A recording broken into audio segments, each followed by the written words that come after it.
American സ്റ്റഫോർഡ്ഷെയർ terrier അതാണ് ഇതിൻ്റെ breed name വരുന്നത്. ഇതിൻ്റെ ഒരു ഫുൾ നെയിം പറയുമ്പോൾ അമേരിക്കൻ സ്റ്റഫോർഡ്ഷെയർ ടെറിയർ എന്നാണ് ഇതിൻ്റെ ഒരു ഫുൾ നെയിം. ആംസ്റ്റഫ് എന്ന് നമ്മൾ ഷോർട്ടായിട്ട് പറയും. ഇത് നമ്മൾ ഗാർഡിങ്ങിന് വേണ്ടിയിട്ടും അതുപോലെ പെറ്റായിട്ടൊക്കെ നമുക്ക് വളർത്താനായിട്ട് പറ്റും. അതുപോലെ ആൾ ഭയങ്കര ശക്തനും ഭയങ്കര മസ്കുലറായിട്ടുള്ളൊരു ബോഡിയാണ് ആളുടെ. പിന്നെ ആളുടെ ഒരു കാര്യം പറയുകയാണെങ്കിൽ നമ്മൾ നല്ല ട്രെയിനിങ് കൊടുത്ത് നല്ല കമ്പാനിയനായിട്ട് നമുക്ക് വീട്ടിൽ നിർത്താൻ പറ്റും. കുട്ടികളായിട്ടൊക്കെ ആൾ നല്ല ഫ്രണ്ട്ലി ആയിരിക്കും, കുഴപ്പമൊന്നുമില്ല. അതുപോലെ ഇതിൻ്റെ ഫുഡ് കാര്യങ്ങളൊക്കെ വരുന്നത് നമ്മൾ ചിക്കൻ, അതുപോലെ ബീഫ്, ഇല്ലെങ്കിൽ ഡ്രൈ ഫുഡ്സ്, അതൊക്കെയാണ് നമ്മൾ കോമൺലി കൊടുക്കുന്നത്. എല്ലാ ഡോഗ്സിനും കൊടുക്കുന്ന എല്ലാ ഫുഡുകളും ഇവൻ കഴിക്കും, ഒരു വിഷയമില്ല. ഇവളുടെ പേര് ടെസ എന്നാണ്. ഇവളിപ്പോൾ ഇന്ത്യൻ ചാമ്പ്യനാണ്. നമുക്കിപ്പോൾ ഒരു 4 ചലഞ്ചിങ് സർട്ടിഫിക്കറ്റ് കിട്ടുമ്പോഴാണ് ഒരു ഡോഗ് ഇന്ത്യൻ ചാമ്പ്യൻ ആവുന്നത്. ഇവളുടെ കളർ വന്നിട്ട് ബ്ലൂ കളറാണ്. ഇത് വളരെ റയറായിട്ടുള്ളൊരു കളറാണ് അമേരിക്കൻ സ്റ്റഫോർഡിൽ. ഫോൺ കളർ വരും, പിന്നെ ബ്ലാക്ക്, വൈറ്റ്, ബ്രൗൺ, ബ്രിൻഡിൽ, അങ്ങനെയുള്ള കളേഴ്സൊക്കെ അവൈലബിൾ ആണ്. നമ്മുടെ കേരളത്തിൽ തന്നെ അവൈലബിൾ ആണ് കളേഴ്സൊക്കെ. ലൈഫ് സ്പാൻ വരുന്നത് ഇവൻ്റെ ഒരു 14 വർഷം തൊട്ട് 16 വർഷം വരെയാണ്. പിന്നെ നമ്മൾ നോക്കുന്ന രീതി അനുസരിച്ചാണ്. ഇവന് നല്ല വ്യായാമം കാര്യങ്ങൾ കൊടുത്ത് നല്ല രീതിയിലാണ് കൊണ്ടുപോകുന്നുണ്ടെങ്കിൽ ചിലപ്പോൾ ഒരു 16 വർഷത്തിന് മുകളിലേക്ക് ആൾ ജീവിക്കും. ഇതിൽ മെയിലും ഫീമെയിലും തമ്മിലുള്ള ഡിഫറൻസ് എന്ന് വെച്ചാൽ ഫീമെയിൽ എപ്പോഴും മെയിലിനേക്കാൾ ഇത്തിരി ചെറുതായിരിക്കും. മെയിലായിരിക്കും എപ്പോഴും മസിൽ കൂടുതലുള്ളതും, അതുപോലെ അതിൻ്റെ ഹെഡ് സൈസ് ആണെങ്കിലും എപ്പോഴും നല്ല രീതിയിൽ നല്ല മസ്കുലറായിട്ട് നിൽക്കുന്ന എപ്പോഴും മെയിലായിരിക്കും. ഫീമെയിലും നല്ല രീതിയിൽ വരും, പക്ഷേ നമ്മൾ നോക്കുന്ന രീതി അനുസരിച്ചായിരിക്കും. ഇപ്പോൾ ഇവരൊരു അഡൽട്ട് സ്റ്റേജിലേക്ക് കിടക്കുന്ന ശരിക്കും 2 വയസ്സാണ്. 2 വയസ്സാകുമ്പോഴാണ് ഇവരൊരു അഡൽട്ടിലേക്ക് കിടക്കുക. അഡൽട്ടിലേക്ക് ആ ഒരു പ്രായപൂർത്തിയാകുമ്പോഴാണ് ഈ പറഞ്ഞ മസിൽസും അതുപോലെ ആ ഗ്രോത്തും കറക്റ്റ് ആവുള്ളൂ. ഇവളുടെ കളർ ബ്ലൂ ആയതുകൊണ്ട് തന്നെ ഇവളുടെ കണ്ണ് ഒരു ബ്ലൂ കളറിലേക്ക് വന്നത്, അതുകൊണ്ടാണ് കണ്ണ് ഒരു ചെറിയൊരു ലൈറ്റ് ബ്ലൂ കളറിലേക്ക് വരുന്നത്. വേറെ കളർ വരുമ്പോൾ നോർമലി ചിലപ്പോൾ ബ്രൗൺ ആയിട്ടുള്ള കളറ് കണ്ണ് വരാറുണ്ട്. ഈ ഒരു ബ്രീഡ് എന്ന് പറഞ്ഞാൽ അത്യാവശ്യം നല്ല ബുദ്ധിയും നമുക്ക് കാര്യങ്ങൾ പെട്ടെന്ന് മനസ്സിലാവും. ആൾക്ക് നമ്മൾ പറഞ്ഞു കൊടുത്തു കഴിഞ്ഞാൽ പെട്ടെന്ന് മനസ്സിലാവും. പിന്നെ അതുകൊണ്ട് തന്നെ നമ്മുടെ ഈ ടെസ എന്ന് പറഞ്ഞാൽ അത്യാവശ്യം നമ്മൾ ട്രെയിൻ ചെയ്തിട്ടുള്ളൊരു ഡോഗാണ്. അതുപോലെ നമ്മൾ ഷോക്കൊക്കെ കൊണ്ടുപോകുന്നതുകൊണ്ട് ആൾ നല്ല സോഷ്യലൈസേഷനും കാര്യങ്ങളൊക്കെ ഉള്ളതുകൊണ്ട് ആൾ ഓക്കെയാണ്. അമേരിക്കൻ സ്റ്റഫോർഡിന് സാധാരണ അസുഖങ്ങൾ ഭയങ്കര കുറവാണ്. പൊതുവിൽ അങ്ങനെ കോമൺലി വലിയ അസുഖങ്ങളൊന്നും വരാറില്ല. പിന്നെ ആളുടെ ഒരു ഷോർട്ട് കട്ട് ആയതുകൊണ്ട് തന്നെ നമ്മൾ ഒന്ന് എക്സ്ട്രാ കെയർ ചെയ്യണം. കാര്യം പറഞ്ഞാൽ സ്കിന്നിലേക്ക് പെട്ടെന്ന് ഈ സ്കിൻ ഇഷ്യൂസ് വരാനുള്ള ചാൻസസ് കൂടുതലാണ്. 300 ഗ്രാമാണ് ഒരു ദിവസം ഒരു അഡൽട്ടായിട്ടുള്ള നമ്മുടെ ഒരു സ്റ്റഫോർഡ്ഷെയർ നമ്മൾ ഫീഡ് ചെയ്യുക. നമുക്കത് 3 ടൈമായിട്ടോ അല്ലെങ്കിൽ 2 ടൈമായിട്ടോ ഫീഡ് ചെയ്യാം. ഇതൊരു പപ്പീസിൻ്റെ ഒരു കാറ്റഗറി പറയുമ്പോൾ ഒരു 7 പപ്പീസ് 10 പപ്പീസൊക്കെ വരാറുണ്ട്. എപ്പോഴും പപ്പീസിൻ്റെ എണ്ണം കുറവാണെങ്കിൽ നമുക്ക് നോക്കാൻ എളുപ്പമായിരിക്കും. അതുപോലെ തന്നെ ആ പപ്പീസ് ഹെൽത്തി കൂടുതലായിരിക്കും. അപ്പോൾ കുറവ് പപ്പീസ് ആകുമ്പോൾ കൂടുതൽ മിൽക്ക് കിട്ടും.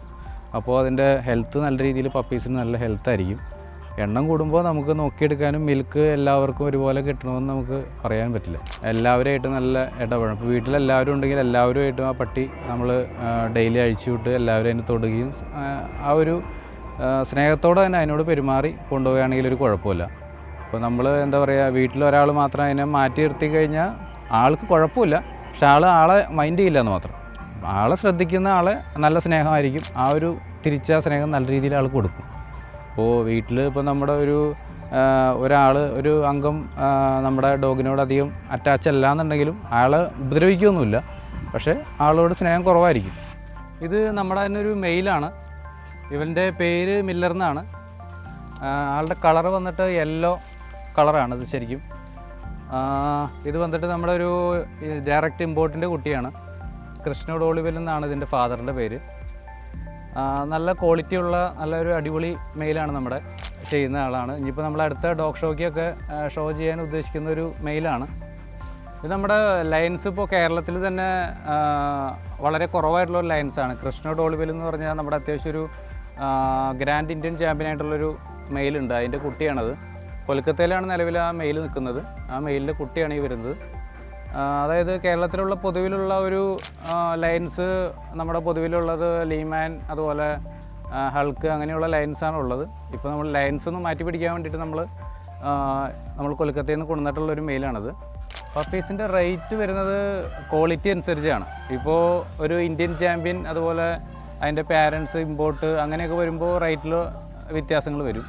നോർമലി ഒരു 25 ആണ് സ്റ്റാർട്ട് ചെയ്യുന്നത്. പിന്നെ ക്വാളിറ്റി അനുസരിച്ച് റേറ്റ് മാറും. 35, 40 അങ്ങനെ മുകളിലേക്ക് പോകും റേറ്റ്. 35 ഡേയ്സ് കഴിഞ്ഞിട്ടാണ് നമ്മൾ സെയിൽ സ്റ്റാർട്ട് ചെയ്യുക. നമുക്കൊരു 45 ഡേയ്സിൽ വരുന്ന ഫസ്റ്റ് ഒരു വാക്സിനേഷൻ ഉണ്ട്. അത് കഴിഞ്ഞ് അതിന് ബൂസ്റ്റർ 1 മാസം കഴിഞ്ഞ് വരും. അത് കഴിഞ്ഞിട്ടാണ് പിന്നെ ഇയർലി ആണ് വരുന്നത്. പിന്നെ റാബിയസിൻ്റെ ഒരു ഫസ്റ്റ് ഡോസ്, സെക്കൻഡ് ഡോസ് അങ്ങനെ വരും. അങ്ങനെ ഒരു 4 വാക്സിനാണ് പൊതുവിൽ നമുക്ക് ഡോഗ്സിന് വരുന്നത്. പിന്നെ ഇയർലി റാബിയസ് ഒരു മൾട്ടി കമ്പോണൻ്റ് വാക്സിൻ നമ്മളെടുക്കും. അങ്ങനെയാണ് കോമൺലി സ്റ്റഫോർഡിൻ്റെ ഒരു വാക്സിനേഷൻ ഷെഡ്യൂൾ വരുന്നത്. പിന്നെ മെയിൻലി നമ്മൾ അമേരിക്കൻ സ്റ്റഫോർഡിന് ചെയ്യുന്ന കാര്യം എന്ന് വെച്ചാൽ നമ്മൾ ഇയർ ക്രോപ്പ് ചെയ്യും. ഇയർ ക്രോപ്പ് ചെയ്യുന്നത് എന്തിനാണെന്ന് വെച്ചാൽ ഭംഗിക്ക് വേണ്ടിയിട്ടാണ് നമ്മൾ കോമൺലി ഇയർ ക്രോപ്പ് ചെയ്യുക. ഇയർ ക്രോപ്പ് ചെയ്യുമ്പോൾ ആളെ കാണാനായിട്ടൊരു അഗ്രഷനായിട്ടുള്ള ലുക്ക് ഉണ്ടാവും. ലുക്ക് തന്നെ ശരിക്കും മാറും. ആ ഒരു മസ്കുലർ ബോഡിയും ആ ഇയർ ക്രോപ്പിങ് കാണുമ്പോൾ തന്നെ നമുക്ക് നേരിട്ടൊരു അപരിചിതം നമ്മുടെ ഒരു ഡോഗിനെ കാണുമ്പോൾ തന്നെ ആളൊന്ന് പേടിക്കും. അപ്പോൾ ആൾ കുറച്ചില്ലെങ്കിൽ തന്നെയും ജസ്റ്റ് ഒന്ന് നിന്നാൽ തന്നെ എല്ലാവരും ഒന്ന് പേടിക്കും. ആ ഒരു ലുക്കും മട്ടും കാണുമ്പോൾ തന്നെ ഒന്ന് പേടിക്കും. പിന്നെ ഇതിൻ്റെ ഒരു പെട്ടെന്ന് എല്ലാവരും കാണുമ്പോൾ എന്താണെന്ന് വെച്ചാൽ ഇത് പിറ്റ്ബുള്ളാണെന്ന് എല്ലാവരും തെറ്റിദ്ധരിക്കും. ഇത് ശരിക്കും പറഞ്ഞാൽ പിറ്റ്ബുളിൻ്റെ ഒരു ഫേസ് ഉണ്ടെന്ന് മാത്രമേ ഉള്ളൂ. പിറ്റ്ബുൾ പോലെയല്ല ശരിക്കും അമേരിക്കൻ സ്റ്റഫോർഡ്. ഇത് ശരിക്കും പറഞ്ഞാൽ ഇന്ത്യൻ കെന്നൽ ക്ലബ്ബ് അംഗീകരിച്ചിട്ടുള്ളൊരു ബ്രീഡാണ്. നമുക്ക് ഡോഗ് ഷോയ്ക്ക് കാര്യത്തിനല്ല അതിന് കൊണ്ടുപോകാം. അങ്ങനെ കെന്നൽ ക്ലബ്ബ് അംഗീകരിച്ചിട്ടുള്ള ബ്രീഡാണ്. പിറ്റ്ബുൾ അമേരിക്കൻ പുള്ളിയൊന്നും ഒരിക്കലും കെന്നൽ ക്ലബ്ബ് അംഗീകരിക്കാത്തൊരു ബ്രീഡാണ്. ഇത് നമുക്ക് KCI പേപ്പർ ഉണ്ട്, അതുപോലെ ഇതിന് മൈക്രോ ചിപ്പ് ഉണ്ട്. നമ്മൾ ഓരോ ടൈം വെയിറ്റ് ചെയ്യുമ്പോഴും അതിന് കറക്റ്റ് പേപ്പർ കാര്യങ്ങൾ ഏതാ അതിൻ്റെ ലൈൻസ് കാര്യങ്ങൾ നമുക്കെല്ലാം പേപ്പറിൽ അറിയാൻ പറ്റും. നമ്മളൊരു പപ്പിയെ സെയിൽ ചെയ്യുമ്പോൾ ആ പപ്പിയുടെ കൂടെ അതിൻ്റെ ഒരു പേപ്പർ ഉണ്ടാവും. ആ പേപ്പറിൽ ഇതിൻ്റെ ഫാദർ ആരാണ്, മദർ ആരാണ്, അങ്ങനെ അതിൻ്റെ ലൈൻസ് കാര്യങ്ങളെല്ലാം നമുക്ക് അറിയാൻ പറ്റും. അമേരിക്ക പോലുള്ള സ്ഥലങ്ങളിൽ നമ്മളിതിനെ പല ഫോഴ്സുകളിൽ അമേരിക്കയിലൊക്കെ ഫോഴ്സിലൊക്കെ ഉപയോഗിക്കുന്നുണ്ട്. ആൾ നല്ല ഇൻ്റലിജൻ്റ് ആണ്. പെട്ടെന്ന് കാര്യങ്ങൾ മനസ്സിലാക്കാനും അതിനുള്ളൊരു നല്ലൊരു ബുദ്ധി അതുപോലെ നല്ല കഴിവുള്ളൊരു ഡോഗാണ് ശരിക്കും.